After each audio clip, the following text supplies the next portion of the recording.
America యుద్ధ వ్యవహారాల head హెగ్జెత్ తాజాగా ఆల్ కమాండర్స్ని అంటే అమెరికాకి సంబంధించిన సైనిక జనరల్స్ని అందరినీ పిలిచారు, కమాండర్స్ని పిలిచారు అన్నటువంటిది నిన్నే మనం మాట్లాడుకున్నాం. అంటే సంథింగ్ ఏదో జరుగుతోంది అన్నటువంటిది.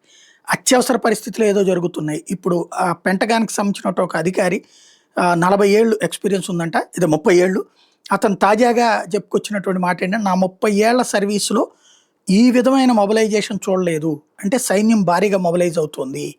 త్రివిధ దళాలతో మాట్లాడారు, త్రివిధ దళాలకు సంబంధించిన ఉన్నతాధికారులందరితో కూడా సమావేశం అయ్యారు. ఇక్కడ 2 రకాల కాన్సెప్టులు నడుస్తున్నాయి. ఒకటి, వెనుజులాని ఆక్రమించుకోవాలని చూస్తున్నది ట్రంప్ సర్కార్. ఎందుకంటే పెట్రోల్ డీజిల్ విషయంలో రేపు పొద్దున రష్యా మీద యుద్ధం రష్యా ఉక్రెయిన్ యుద్ధాన్ని మరికొంతకాలం సాగదీయాలనుకుంటున్నారు. అలా సాగదీయడం ద్వారా రష్యాని వీకెన్ చేయాలనుకుంటున్నారు.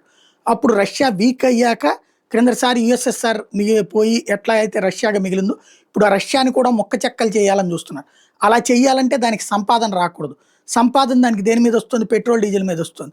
అందుకని భారతదేశాన్ని చైనాని వాళ్ళ దగ్గర కొనొద్దు అంటున్నారు. భారత్ చైనా ఏమంటే అంతకంటే తక్కువకి మేము కొంటామంటాను. వీడు తక్కువకి ఇచ్చే పరిస్థితిలో లేరు, అంతకంటే ఎక్కువే ఉంది. అరబ్ దేశాలను అడిగితే వాళ్ళు మేము అంతకంటే తక్కువకి ఇవ్వలేము బొమ్మని చెప్తున్నారు. కాబట్టి అరబ్ దేశాల చేత ఇప్పించడం కూడా సాధ్యం కాదు. అందుకని వెనిజులా అయితే ఆయిల్ నిల్వలు ఉన్నాయి, ఇరాన్లో కూడా ఆయిల్ నిల్వలు ఉన్నాయి. ఈ 2 దేశాల్లో ఉన్నటువంటి ఆయిల్ నిల్వల్ని లాక్కుందామంటే ఇరాన్ అయితే చావ జతకబాదుద్ది.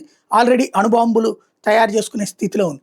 ఇప్పుడు 3 కోణాలు కనబడుతుంది. ఒకటి, టోటల్ సైనిక శక్తితో 2026 కల్లా అణుదేశంగా మారతానంటున్న ఇరాన్ని దెబ్బ కొడుతుందా, లేకపోతే వెనిజులాను ఆక్రమించుకుని అక్కడున్న పెట్రోలియం నిల్వల్ని తన హస్తగతం చేసుకోవడం ద్వారా భవిష్యత్తులో రష్యా యుద్ధం వచ్చినప్పుడు పెట్రోల్ కొరత లేకుండా చూసుకునే ఏర్పాట్లు చేసుకుంటుందా, లేదా రష్యా ఉక్రెయిన్ యుద్ధంలో నాటో కనుక రష్యా మీదకి నాటోని పంపించి ఆ టైంలో రష్యా పేల్చేటటువంటి పేలుళ్ళు విధ్వంసాలని అదుపు చేయడానికి తన సైన్యాన్ని వాడుతూ, లేకపోతే తనే నేరుగా యుద్ధం చేస్తుందా?